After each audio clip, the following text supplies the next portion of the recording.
Yes. I have a client who writes in this space and who has fantastic sales in the indie space and has been around for a while and comes highly recommended. And we've got great blurbs, Yeah. great advanced praise, right?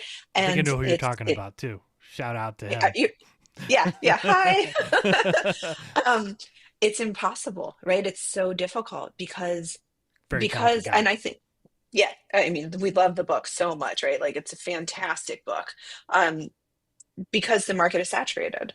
And so what does that mean for authors? It can feel really demoralizing to say, "Oh, okay, so now my book doesn't have space or now I don't have space." But the reality is we know everything is cyclical. So just because the military thriller space is saturated at the moment doesn't mean it will be in 5 years.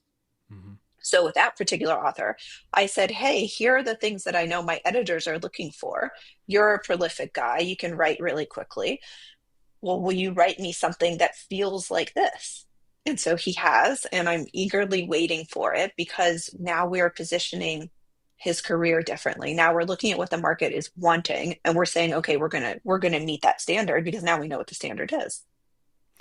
Let's go back to that because this guy's a good. I'm not going to drop his name, but this guy's a good friend of mine. I've talked to him plenty of times. I've had him on this podcast, and he's had some great indie sales.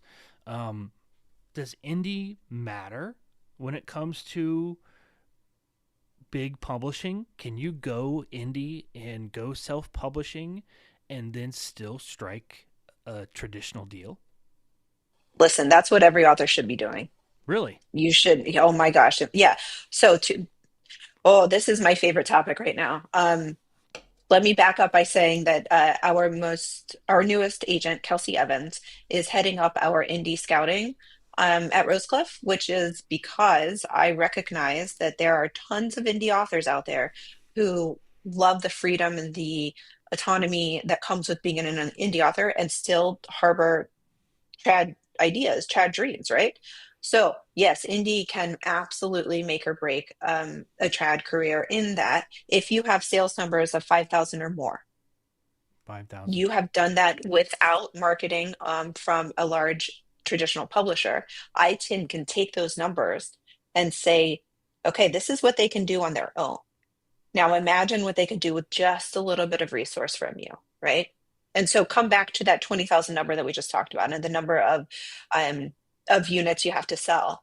You've already done the majority of that. Yeah, And you've so done that over just, half of that 8,500 books we just talked about. you absolutely have. And so it absolutely delights me when I find an indie author who has done that or an author who's done that with a small press.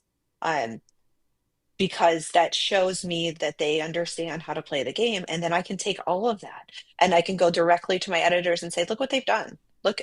They've proven themselves already. Now let's open the door for this other thing. Or they've proven themselves already. Let's do an audio deal or let's look at translation rights. Um, it's gone are the days where if you were indie, you were indie. If you're trad, you're trad. You should be doing both at the same time. So it's definitely a possibility because I think Mhm. that there is a stigma out there that oh, if I decide to self-publish, I'm done. I'm there for the rest of my career. The chances of going traditional are dead. That's not true. That was true 10, 15 years ago for sure. And that is not true now at all. And in addition to the author that I'm talking about, I'm thinking through my roster.